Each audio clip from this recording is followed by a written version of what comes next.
Hello, everybody, and welcome to Paragade After Hours, a podcast where we talk about nerdy shit, video game shit, and what? Oh my God! I'm getting an update. This just in. Very good boy in Tokyo in the 1980s, just going ahead and helping out people, just telling them like, you're a good person, you can do better, and I can do better too. I'm talking about Kazuma Kiryu. And we're going to be talking about him with my lovely co-host here, Em. Where did that segue come from? That was terrible. Anyway, so today we're drinking some pumpkin. Yep, got some pumpkin. Just relaxing. Because it's fall. It's fall. It's fall, y'all. It's spooky time. It's Halloween. Happy Halloween, everybody. I mean, we're going to have a Halloween podcast.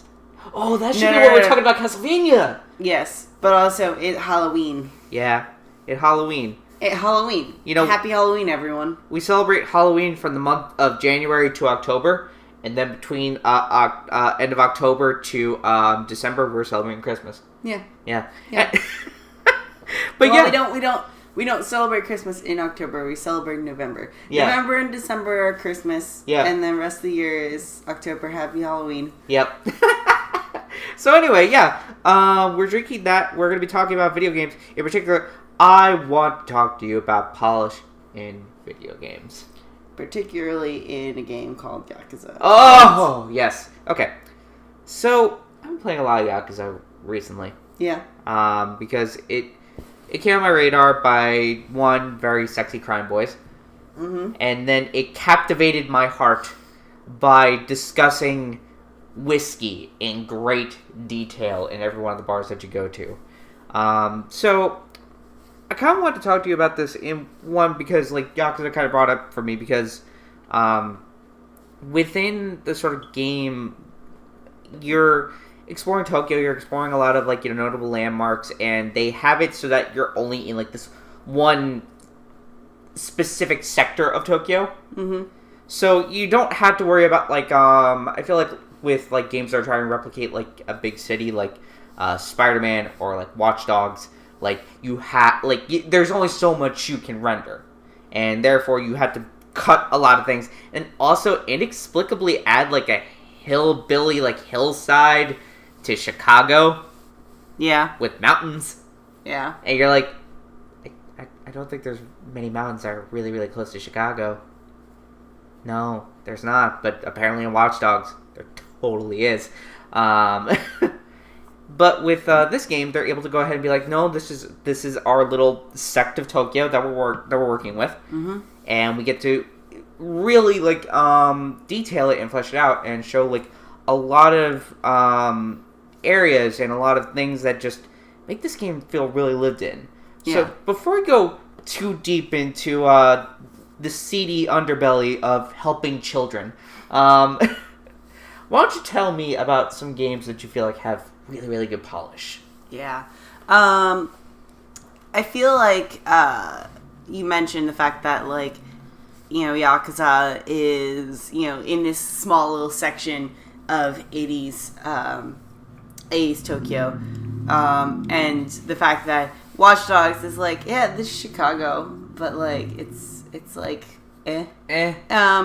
something that is a video game where they actually do render out a whole city and do it really well is the newest Spider-Man game. Yes. Because the newest Spider-Man game is set in New York City, and like actual New York City. Yep.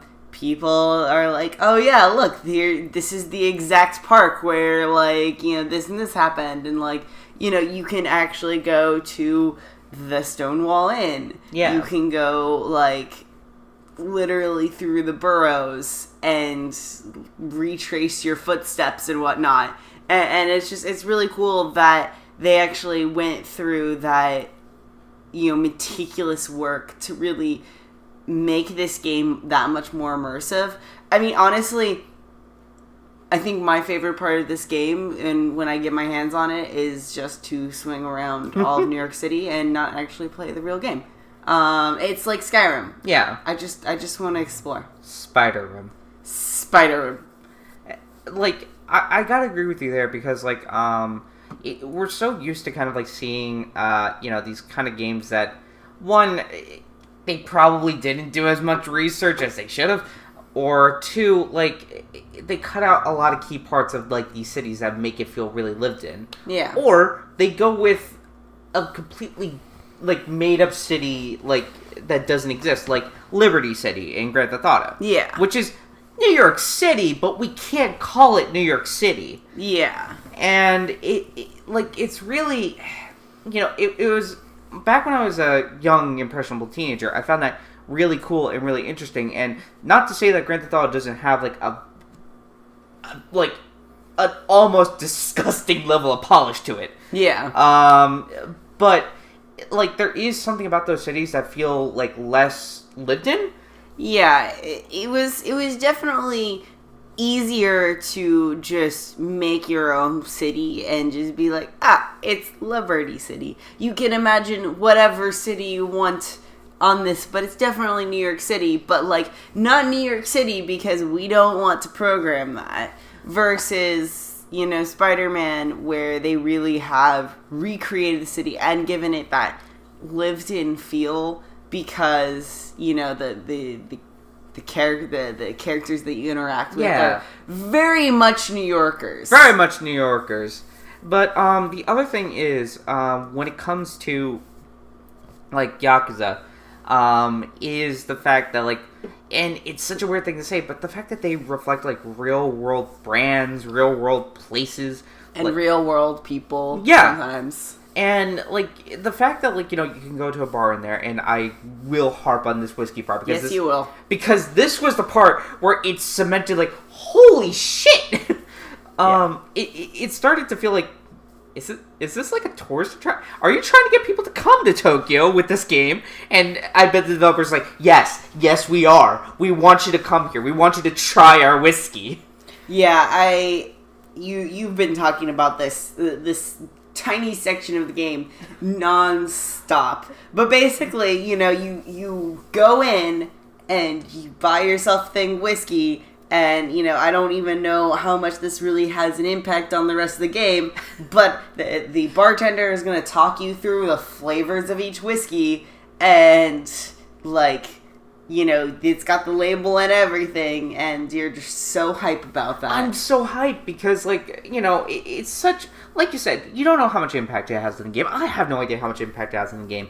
And it just exists anyway for flavor. It exists anyway for flavor, and I feel like sometimes we kind of get, like, really hung up on, like, what does this add to the game? Like, what does this add to the player? Like, how can we make this, like, so that it means something to the player, and it can't just exist on its own. Mm-hmm. And that's something that I find, like, yes, you kind of want to trim the fat with certain things. But then things like this that just really, again, it feels like, one, it's kind of like a tourist trap, like, being like, so you're playing this in America right now, and boy, oh boy, I'm here to show you the wonderful culture that is Tokyo. And do you want to come to Tokyo? I bet you do now. Whereas, like, we'll talk about this a little bit later, but, like, talk about games that, like, kind of trim this fat, kind of, like, trim away things that make this world feel a little bit more lived in and less like a game. Yeah. Like, I think about this a lot when it comes to, like, later iterations of, say, like, Metal Gear Solid or, like, Monster Hunter, where they trim away certain things that doesn't really fill out this universe. That makes me feel like there is a consistency to this universe. And within Yakuza, they're able to go ahead and say, like, hey, like, these little things, this is what Tokyo is. This is what makes Tokyo. Yeah. And these are, like, little bits of our culture. Yeah. Within this sort of piece of the game. Yeah, and I think, this kind of polish is like the flavor text of Magic the Gathering cards. You don't actually need, like, this little paragraph. It's just there to encourage you, like, and to give you a little extra lore, and it's the same thing with, adding cultural relevant locations in Spider-Man. adding finger guns so you can finger gun and react to the people around you, or sitting in a bar and drinking real life whiskeys and being described the flavor notes of it. Things that don't actually affect the rest of the game and the actual plot. Just, it's there for flavor text. It's there to provide a little cushion for your feet. A little bit more to make you feel immersive, which, it's so weird, because, like, Yakuza feels like an evolution of PS2 games. Yeah. And it feels like this sort of, like, evolution, like, less of kind of, like, the sterilization I've seen within a lot more AAA games, and I'll talk about this other series later, but less of, like, this sort of idea of, like, well, we just gotta make a better game. We don't have to worry about, like, what makes this game unique. We have to make a better game. And with Yakuza, it's more concerned with, like, no, we're concerned about making a better Yakuza game. We're not concerned about making a better game, and we're concerned with making this game, which I feel like was something that was very pertinent within the PS2 era. Yeah. Because, you had a lot of B-rated games. You had a lot of games that just weren't going to, like, appeal to a wider audience. You had a lot of games that were just, like, I want to make this thing because this thing sounds super interesting. And that leads us, to this other game that came out recently that harkens back to that PS2 era, Little Dragon's Cafe. So you've been playing a lot of this. Yeah, and speaking of polish, this is a game that doesn't have much of it. So Little Dragon's Cafe is created by the same creator as the Harvest Moon series and Rune Factory. There is a whole spiel on what has currently been happening to the the Harvest Moon series and subsequently the Rune Factory series. For those of you who may not be aware, currently there is Song of Stories, or Story of Seasons. That's what it is. Story of Seasons and Harvest Moon, and people are thinking, oh, the Story of Seasons is a ripoff of Harvest Moon. It's actually not. There was a whole break apart of a company and companies, and what is now the Harvest Moon series is being produced by people who just happen to have the copyright and are trying to basically make their own games with that copyright. And the creator of the Harvest Moon games has been making the Story of Seasons games. So, he's kind of been unable to work with Harvest Moon directly anymore, and so I guess he's decided he's going to branch out and try some other things. So he created this game where you are one of 2 kids who has a mom who is super sweet and wonderful and coincidentally falls into a coma, and then this fucking old guy shows up and makes you call him Pappy, and this dragon shows up and all these other assholes show up, and like you're now like basically an orphan having to run this whole cafe by yourself while your mom's in a coma, and you're having just a real rough fucking go of it, and you just constantly have to deal with assholes, but it's okay because this dragon's real fucking cute. This dragon is real cute, isn't it? Yeah, so you basically have a chittering kitty of a dragon follow you around everywhere you go as you collect ingredients and find recipes to improve your cafe. And it's a very simple game in concept. It's very much on that exploration and just kind of wandering around and finding things and collecting things, kind of like another game that I played recently called Yonder. There is a little bit of combat situation where you have to face off against some giant beasts and kill them for their meat. which is not really well programmed. But other than that, there's not a lot of challenge to the game. Okay. It's a lot more about routine, like a lot of Harvest Moon games and the Rune Factory games. So, and also Stardew Valley, of course. So if you are someone like me who likes those routine games, it just really scratches an itch, especially since the last time I played a good Harvest Moon game was Stardew Valley, and like Stardew Valley can only scratch that itch so far before you're like, man, I really want to play something with 3D graphics that's cute and charming. Yeah. Because that's the thing that Stardew Valley lacks, is that whimsical charm that the 3D Harvest Moon games and Little Dragon Cafe have. Yeah. There's just something about 3D charm. And Little Dragon Cafe goes ham on that because it's very storyboard, storybook style drawing. Right. Very cute, very adorable. And like I said, the dragon is just 100% charm. So, with that being said, because you started off by saying, like, you know, this game lacks that sort of polish that, like, say, like, Yakuza has. Yes. Whereas, like, I can understand, at least from, like, a programming perspective, this game's a mess. The game is a mess. Like, if you play this game for any amount of time, you will find out how many ways that you can get stuck on polygons. You will get frustrated with getting stuck on NPCs. Yep.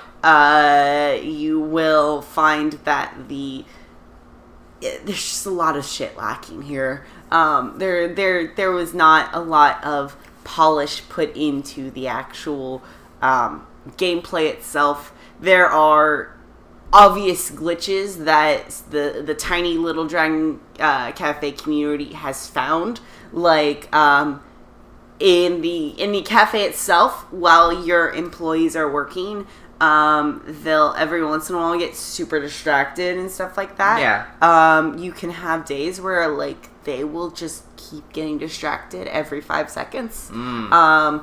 Or like your cook will get really sad. But if you talk to your cook, he in order to remedy these situations, you go talk to your employees, and then they'll stop and go back to doing their job.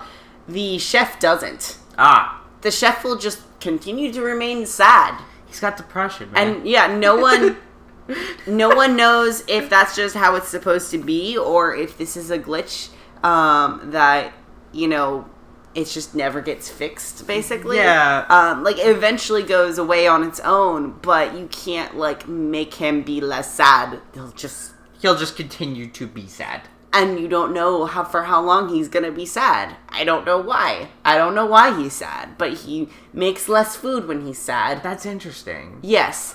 Yeah, so there's issues gameplay-wise. There's issues story-wise with it being just an absolutely ridiculous story. You know, your mom's always in a coma, but nobody mentions it after she's actually in a coma. So she's in a coma because she's part dragon, and her dragon blood was just like, hey, how about I put you in a coma? Yeah, that's the story. And this wizard shows up. He wants you to call him Pappy. And he just starts living with you. And, like, what the hell? Like, this story is so fucking stupid. Where did this come from? The characters that you deal with are so fucking stupid. But damn, is this so fucking charming. I love this chittering little dragon. I just love petting him. You pet him to restore stamina, and you constantly have to feed him, and it's just really cute. And, like, it just... Fuck! There's so many issues with this game, but fuck! The dragon's so charming! I love this dragon so much! And the story... And the storybook art is just so adorable, but this game's so bad, but it's so charming. So that kind of leads me back to this, in that, like, you said, like, the game lacks polish, at least in the gameplay aspect. What about the other aspects? Like, what about the aspects we were talking about earlier, where it's like, this world feels lived in. Do you feel like this game accomplishes that? I don't know, because it kind of does and it kind of doesn't. Like, you explore this whole island that has so many little hidden secrets. It's very Breath of the Wild-y in that aspect. Yeah. With tiny little, like, secrets to unfold and, like, little, I don't know, like, you know, you find fish in different parts of the map and, like, you know, it's kind of accurate to... I'm not sure if it's accurate to anything, but it's just real charming. But at the same time, like, you know, you have these random people who are coming from an outside town who just wander on the island, and like, but no one else actually lives on this island except for this little cafe on the sea. Like, it's kind of weird in that aspect. Yeah. So, you know, I don't know. I think that there are ways in which it succeeds in being just so damn charming and polished in the aesthetic way, but there's not much else to that. Not much. Okay. So it's more like the actual storybook aesthetic that's going for, it's like that's kind of where it ends as far as like, you know, this is what they thought about the most, yes, and then everything else just kind of fell to the wayside. Yes. So the other thing I kind of want to ask about, because watching you play this game, and like you were saying, like, you know, it's a very much a routine-based game. Yeah. I guess, why do you think, like, these sorts of games exist nowadays? Like, especially since, by all accounts, this shouldn't really exist anymore. Well, I take offense to that. I probably phrased that wrong, but you get what I'm saying. Yeah, so, I think for a lot of people, they come to video games to be competitive, and that's where things like Fortnite, right, and, you know, Grand Theft Auto, and all these, you know, games come into play. You know, Destiny especially, like, you know, we're here to fight and to compete, and I want to be the best, and, like, stuff like that. But in reality, everyone is coming to video games to, like, unwind. Yeah. In some aspect. Yeah. And I find that Harvest Moon and Harvest Moon-like games are the best at unwinding. Yeah. Because there's a familiarity in routine. Yeah. And being someone who enjoys my own routine a lot, I like that, you know, there are games where I don't really have to focus on fighting. I don't have to focus on competing. I don't have to place in the billboard, on the top of the chart. I'm just there to get into a routine and stick with it and relax. It's one of the reasons why I'm a huge, like, Animal Crossing fan. Yeah. Why I've always played Harvest Moon games and Rune Factory games. And, you know, I think Rune Factory and Stardew Valley are great in that they incorporate some of that fighting game aspect, you know, adventuring, RPG stuff going on, but just like a good dose of it. Whereas still the majority of the game is this routine. I'm talking to other villagers. Yeah. I'm collecting food. I'm making recipes. You know, I'm getting into my groove.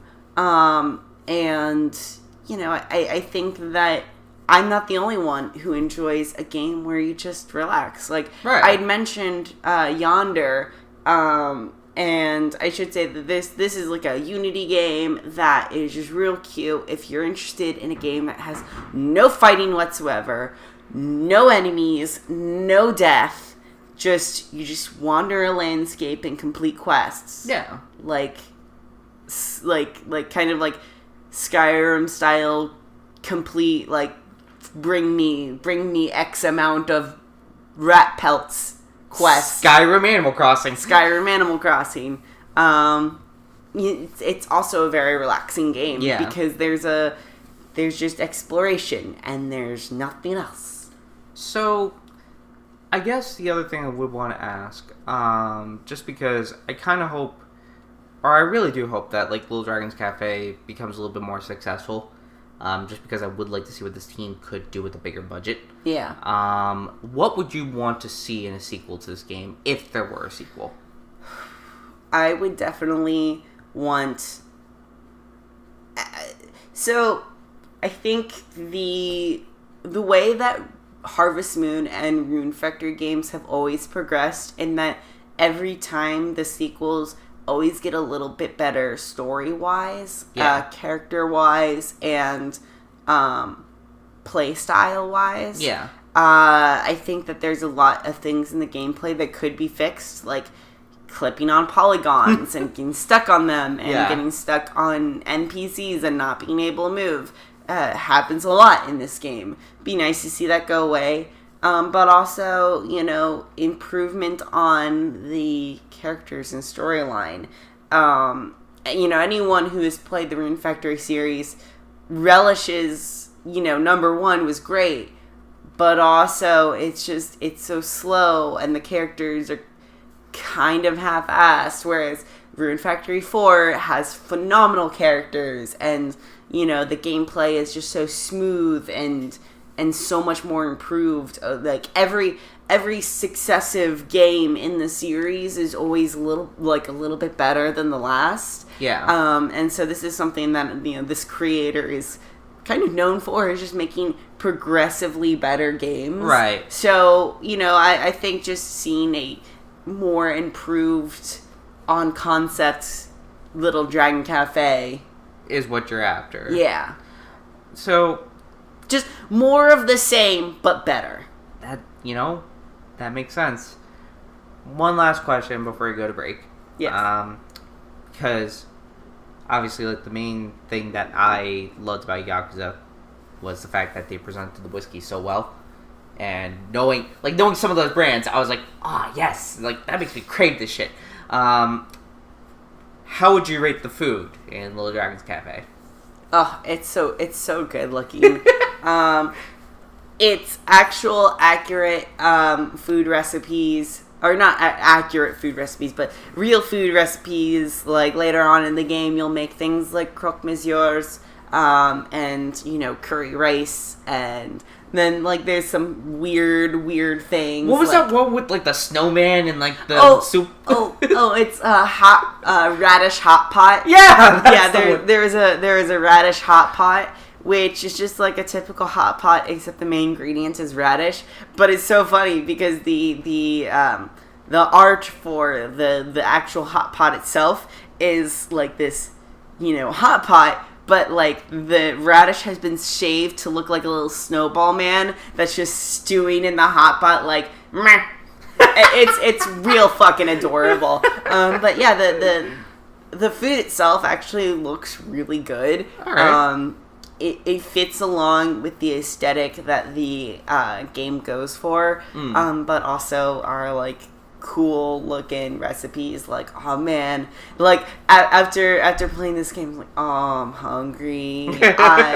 I want to make croque monsieur. I want to, like, make this and that and this and that. And, like, especially as someone who loves cooking, like, this is one of those games that, like, fuels me, because I'm like, yes, cooking, establishing a menu, and part of the mechanic of the game is very similar to Breath of the Wild style cooking, where the ingredients that you use might affect you're still gonna come up with like the same recipe, but if you use a slightly different ingredient, you get like, this is slightly saltier, or this is slightly sweet. It goes, the seasonings change the style of the dish, which is actually kind of really cool, because then you're like, yes, like, this stew is a sweeter stew, or this stew is a spicier stew. It's just really cute. Really cool. I think that would be really cool and interesting to, like, if they were to do a sequel to this game, kind of expand more upon that particular part. Yeah. And also, just because, like, looking at that rhythm minigame that you're doing while cooking, I would love to see it get way more complex. Oh, God. Like, it'd be like a DDR sort of thing. See, the problem is, yeah, so the cooking mechanic is that you play like a little DDR game, except I would not want to see it get more complicated, because I'm actually really terrible at DDR games. I don't know why. I'm bad at them. Oh, God. So let's not. Let's not. Okay, so we're going to take a short break. We're going to wet our whistles a little bit more. And after that, we are going to come back and talk about hunting and monsters. We'll be right back. Hi, we're back. We're here to talk about the natural order of things where you just go, you hunt a monster, come back, you bring its hide. You bring its hide back to your village. You're like, man, I want to make a big fuck-off sword. Or make a big old staff so that my little bug friend can go ahead and rest on it. Talking about Monster Hunter. Specifically, Monster Hunter Generations Ultimate. So, this came out like a few weeks ago now. Came out like late August. On the Switch. On the Switch. And just, like, in case nobody knew. It's a pretty fucking old game already. It's like 2 years old. It came out in 2015 on the 3DS in Japan only.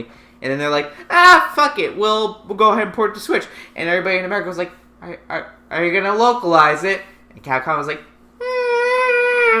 maybe. No, they didn't even say maybe. They didn't acknowledge it.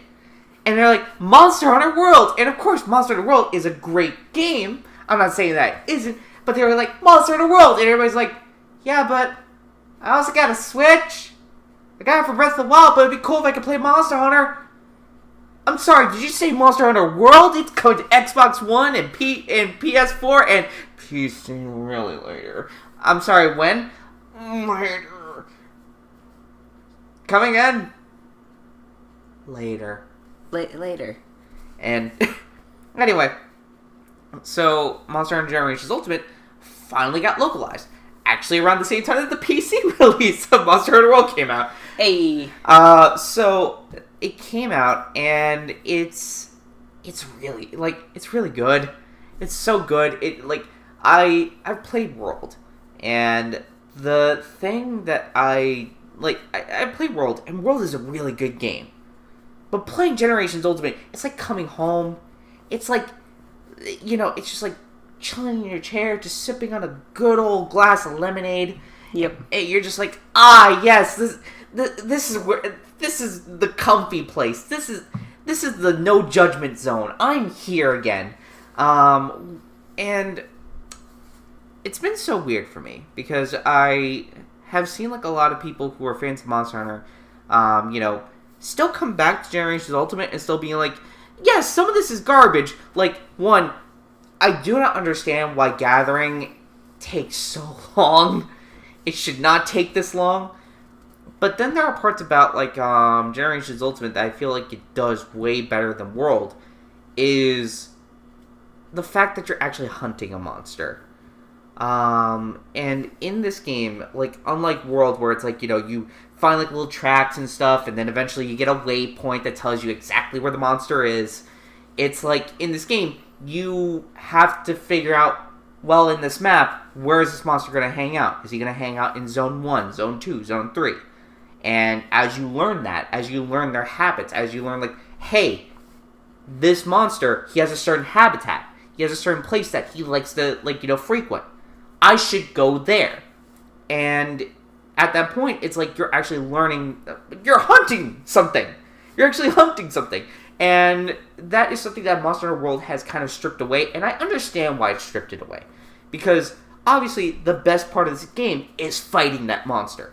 It's so fucking rad. It is it is a boss rush of a game. Like, you're always fighting a boss. Yeah. And that is so cool and fun. And Monster Hunter World just is like, fuck it, you're getting straight to there. And I am willing to argue that Monster Hunter World is a better game. Monster Hunter World is not a better Monster Hunter game. And, like, it is so good that people have gotten introduced to that, and now Generations Ultimate is coming out, and a bunch of those new players who have played Monster Hunter World are now playing Monster Hunter Generations Ultimate, and they have right criticism, like, why does gathering take so long? Why do I gotta stop dead in my tracks to catch a fucking butterfly? Yeah. Like, or why is it that, like, my character literally has to go through a 10-second animation to heal himself and then gets hit by a monster and undoes, like, that entire healing thing? Yeah. That makes no sense. And you're right, it doesn't make sense. And they fixed that in World, and I'm glad that they did, but some of the things that they fixed didn't really need to be fixed, because some of these people who are coming to Monster Hunter Generations Ultimate are kind of like, I kind of like that you have to figure out, like, where the monsters are. I kind of like that you have to, like, learn these sorts of things or learn these sorts of tricks, because it makes it feel, like, more lived in. It makes it feel like I'm actually hunting a monster, as opposed to it just being like, I'm just finding the boss. You're just following the magic trail that leads you to the boss. And, like, you know, there have been some defenses for this in the beginning, but I think now that Generations Ultimate is back and brings it to the forefront, like, you know, here's how Monster Hunter was played. Like, yeah, it does seem a little bit archaic, but there's a reason for that. Yeah. So did you have, like, any thoughts or anything about that? So I've always been really terrible at Monster Hunter games. I am a very impatient person.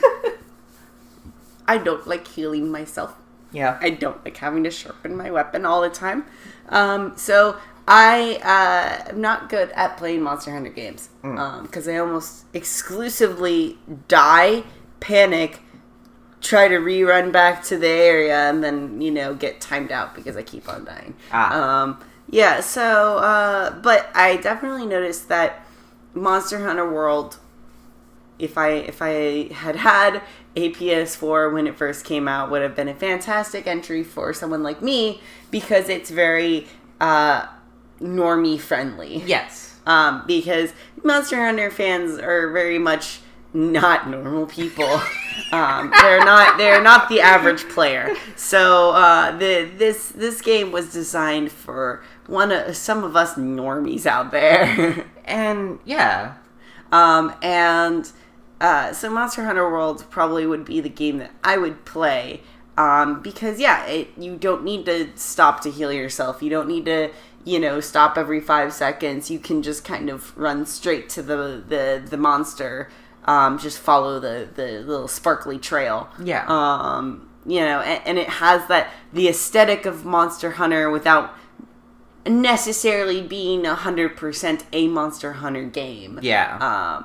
But, you know, and so I can definitely see why there are fans who are like, you know, Monster Hunter World is good for beginners, but it's not a real Monster Hunter game, because it's not like, it doesn't do these things. It's not as hard and challenging as, you know, the Monster Hunter Generations, you know, games. And so, you know, but it is kind of nice seeing that, you know, they did kind of remaster an old game and bring it back, and as a way of anyone who is into Monster Hunter World, they're like, oh, maybe I can play some of the other games in the series, because now I've had this jumping off point. Yeah.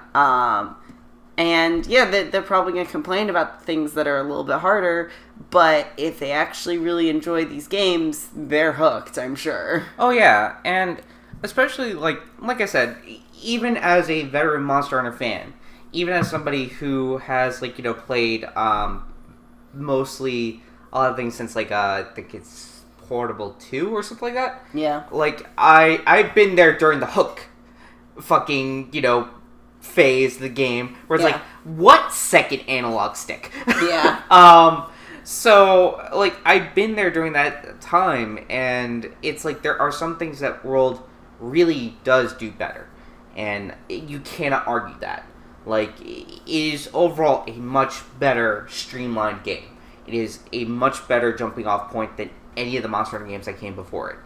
And it is kind of like like, if that's the type of Monster Hunter that you like, even with, like, the fucking spark flies that, like, lead you to the monster, and, like, I actually don't want to figure out, like, you know, this sort of shit, that's fine. Like, that is okay. And the other thing that I also kind of don't like is this argument that Monster Hunter World is not a real Monster Hunter game. Yeah. That is something that peeves the shit out of me, because I'm sitting here like, you know, it's a Monster Hunter game, It's still a Monster Hunter game. It has Monster Hunter in the title. It has Monster Hunter in the title, and also, like, it's okay if people don't like trying to figure out, like, oh, is this monster in Zone 4 or anything like that?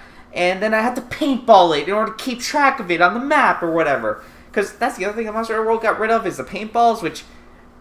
Because you don't need it anymore if you got the flies. Yeah, and because once you do have the flies, it basically just pinpoints that monster on the map, like, I think until a certain point or whatever. I think it's like after a while, then it goes away. Kind of like the paintball. But it you know, it really is kind of dumb to me whenever I see that argument, like, you know, well, Monster Hunter Generations is the real Monster Hunter game. It's like, no, it's an older iteration that has some things that made it a little bit more fun. But also, World does a lot of things that are really good. Yeah, I think that's the thing, is that you're always going to have fans and loyalists who are going to be like, X isn't a real Y. Yeah. I'm saying that there's a I can see exactly why those people are like that. But yeah, it is kind of peevesome, it's kind of irksome when you do have, loyalists of the series who basically just want to shit on people's fun. Yeah, they want to shit on people's fun, and people who are new to the series or amateurs, newbies to the series. Like, you don't have to make an exclusion zone. You don't have to make this a no girls allowed club. Like, get off your fucking high horse. That's kind of like how I feel about with Dark Souls fans. And the thing is that I would say that Dark Souls and Monster Hunter are very similar in aspect. Because, both of these games are, very challenging. They're very niche in the very specific challenge that they offer. And you do have, loyalists of the series who will say that this isn't a real Monster Hunter game. How dare you? You made it easier. How dare you actually introduce people to, like, one of the better parts of this game. Yeah. How dare you let them get to this part that's actually super fucking fun, but also still very challenging. Yeah. And that's the thing, is that the way I see it is, like, Monster Hunter World is a great stepping stone for new players who are interested in Monster Hunter, who may not have been able to play Monster Hunter before for whatever reason, can get into Monster Hunter World, get a friendly environment to play it in, and be like, wow, I really like Monster Hunter. Oh, there's another Monster Hunter game out on the Switch. Let me go play that one too. Oh, it's a little bit harder, but also this game's really cool. Like, they would not have been playing Monster Hunter Generation, Ultimate with Word, not for World. Oh, yeah. And so it's like one of those things that it's just more accessible. It's more accessible, and, like, a lot of the things that I feel about in terms of, like, making a game more accessible to begin with, or at least making an iteration of a game that is more accessible, is, like, you introduce new ideas to this game. Yeah. You introduce a whole new pool of people to give feedback on this game and, like, try to, like, suggest things that might make this game better. Like, I feel like, a lot of the reason why nobody really played the older iterations of Monster Hunter was that, one, like, Monster Hunter 1 and 2, which came on the PS2, they were very much multiplayer-centric games, and they were like, you should play online.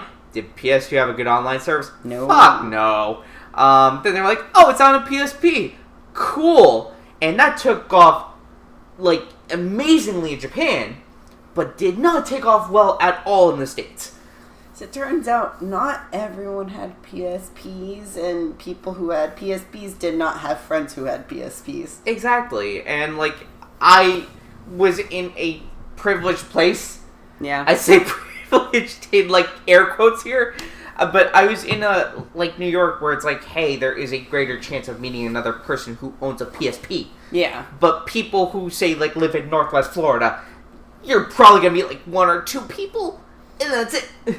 I believe that you were the first person I met who actually had a PSP, and we met each other in senior year of high school. Yeah, so... Like, people did not own that. DSs were a little bit easier to find around that time. You know, Game Boys, everyone had a Game Boy. Everyone had a Game Boy. Game Boy Advances, we had a little bit less people who had those. Game Boy Advance SPs were pretty popular, I would say. But yeah, like... going back to, like, the whole Monster Hunter yeah. thing, with that is, like, then the second iteration comes out, or not the second, like, Tri comes out in the Wii. Yeah, which everyone had. Which everyone had, but it was, like, the Wii was already being directed towards a certain audience, and, like, you know, they were like, what are you talking about, like, a constantly online game that, like, is on a console that I play Wii Sports on? Yeah. And then after that, like, you had Tri Ultimate, which came out on the 3DS, which, again, it came out on a bunch of consoles that it just didn't support this kind of game. Yeah, and, like, nobody had 3DSs either. Nobody had 3DSs. And then finally, like, you have Monster Hunter World actually, like, splash in the States, and everybody's like, holy shit, Monster Hunter is a good game? Yeah, I had no idea. You know, and that's the thing, is that, like, I had seen Monster Hunter before I had met you, you know, with some other friends, like, who had Tri on the Wii. But yeah, like, you only had like one or two people, and you never really had many opportunities to play these games, just because it never made as big of a splash here in the States as it did in Japan. And so, you know, it's still so very niche, and World was the first time where they were trying to make it less niche and try to make it as open and friendly and accessible. And everyone took to that, because as it turns out, that's what people needed to get into this game, was an easy access point into the series. And I feel like the Switch has only made this, like, better, because I love, like, jerking off the Switch every time we're on this podcast. Yeah, you do. I do, because it's like, everybody owns a Switch. Or at least most people own a Switch at this point. I mean, all the games that we're talking about are on the Switch, except for World. So it's like, you know, and Yakuza. Oh, I guess Yakuza's not on Switch, yeah. It like... Not yet. Not yet. The creator's like, we tried to sell it on the Wii U and it didn't sell. Gee, I wonder why. Yeah. I wonder why it didn't sell on the console that nobody bought. But now that it's on the Switch, a console that a lot of people do have, and this console, unlike the Wii or, like, I feel like even, like, Xbone or, like, PS4, it's not really, like, directed towards, like, a specific audience. It's very broad. It has a very wide range of games, and Nintendo has done a very good job of, like, saying, like, the Switch is for a bunch of different people. Like, you can't be a hardcore gamer and, like, this console. The Switch is for everyone. Yay! And that really does harken back to also the other point I was going to make about, like, with, like, Monster Hunter World, in that it's a better game. It's not a better Monster Hunter game. And this then goes back to our point about PS2 era games, which is, like, you don't necessarily need to be, like, sterile. You don't need to be an Ubisoft game. Like, you don't need to be, like, every Assassin's Creed game in order to be successful. Yeah. Like, yeah, you might not be Call of Duty levels of successful, but you can still, like, break more than even. You can still, like, have a good following, and you can still have a very, very good game by not compromising on these sorts of things that make your game unique. Yep. And that is something that I am getting, like, I'm getting very happy about seeing something like the Switch come more into the spotlight, and seeing more weird games, seeing, like, you know, games that are willing to just kind of push that boundary of, like, you know, well, we're not Assassin's Creed. Like, we have a little bit of Assassin's Creed, but the very tiniest bit. Yeah. And then we're introducing the weird stuff. Like, hey, buddy, do you want to keep farming, like, the same monster 40 times and still enjoy it? Hell yeah, I do! And, like, that's what Monster Hunter World kind of is. Like, it still has a tiny bit of Monster in it where it's like, hey, buddy, listen, I know you like PBR. I know you do. It's great. It's cheap. But, how about this? How about I give you a Dogfish Ale? How about I give you this? And the guy's like, alright, I'll try it. Drinks it. Oh, this is pretty good. This is pretty good. Some people won't like it. That person? Oh, he likes it. Huh. Alright, cool. Alright, buddy. Now I want to introduce you to a place called Swamp Head. Just keep going from there. And this is how you create hipsters. This is how you create hipsters, and I'm okay with this. I'm okay with this hipsterification of fucking video games again, where it's like, hey, we had this whole era where all video games look the same. Now we're introducing mecha action games again. Now we're introducing Harvest Moon games again, and hey, Monster Hunter's popular now. Yeah. And if you got into Worlds because Worlds came out and it was accessible. But you want to try the good stuff. You want to mainline the real shit. Listen. Go to the Switch and get Monster Hunter Generations Ultimate. You tired of Jack? Let me introduce you to Bullet. Let me go ahead and give you this. Yeah, let me introduce you to a better whiskey. Let me introduce you to a better Monster Hunter. Oh God. So, with that, let's go ahead and get into our after hours. Mm-hmm. So what have you been up to aside from Little Dragon's Cafe? Do